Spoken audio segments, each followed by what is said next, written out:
Alors, acheter avec ou sans apport, c'est une question que beaucoup de gens se posent.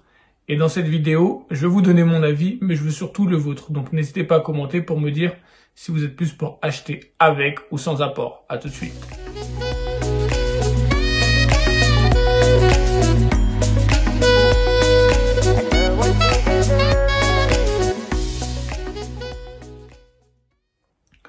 Alors bonjour, moi c'est Lionel d'ML Immobilier et sur cette chaîne, on parle bien sûr d'immobilier, mais surtout d'opérations d'achat-revente, de marchand de biens et de grosses plus-values. Donc si notre contenu t'intéresse, n'hésite surtout pas à t'abonner à la chaîne et à activer les notifications. Si tu le veux, tu peux même partager les vidéos pour qu'un maximum de gens soient au courant de notre contenu. En immobilier, il y a deux grandes écoles, ceux qui veulent acheter avec apport et ceux qui veulent acheter sans apport. Chaque stratégie a ses avantages et ses inconvénients. Je vais donner ce qui est pour moi le plus gros avantage à acheter avec apport et le plus gros avantage à acheter sans apport. Et après, je vais vous laisser débattre dans les commentaires parce que je pense que la solution peut aussi venir de vous. Donc, n'hésitez pas à commenter et à donner votre avis. Première chose, quand on achète avec apport, quand nous, les marchands de biens, ça crédibilise ton projet. Tu es beaucoup plus crédible envers la banque et tu peux faire une meilleure affaire parce que acheter avec apport va te permettre de mieux négocier le prix. Il est très clair que quelqu'un qui achète avec apport et quelqu'un qui achète à 110%, ils n'ont pas la même valeur devant le vendeur. Je viens, je dis, je mets 30% cash. Toi, tu viens, tu lui dis, je vais faire un 110% et si possible, est-ce que je peux essayer de faire un acte en main et essayer de...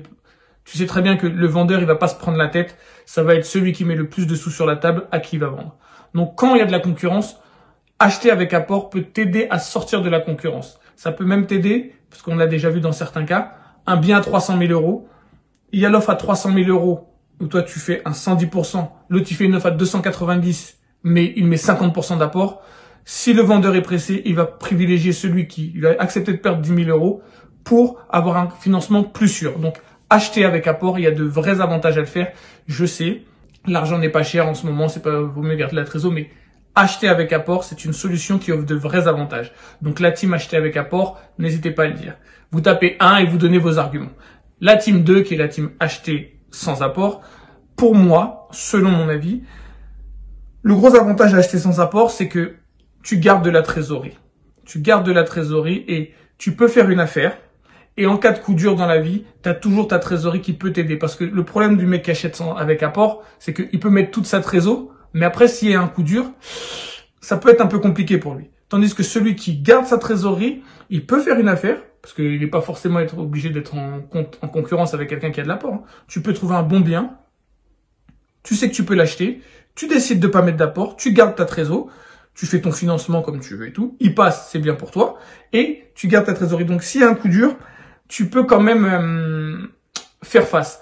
Un autre avantage, c'est que tu bénéficies énormément de l'effet de levier, parce que si tu achètes avec, t'empruntes à 110%, tu fais ton opération, c'est-à-dire tu retapes ta maison, tout ça, tac, tu la revends après, tu auras remboursé que très peu d'argent et tu auras quand même encaissé une plus-value. Donc c'est un vrai avantage d'acheter sans apport actuellement, mais il y a aussi le désavantage que si quelqu'un vient sur une bonne affaire, tu as plus de chances de la perdre. Donc, si vous avez aimé le contenu de cette vidéo, n'hésitez pas à la liker et à la partager, mais surtout, commentez pour me dire, Team 1, je préfère acheter avec apport et j'explique pourquoi. Team 2, je préfère acheter sans apport et j'explique pourquoi. Et je pense qu'on aura un vrai débat et ça peut être super intéressant. À bientôt dans la prochaine vidéo.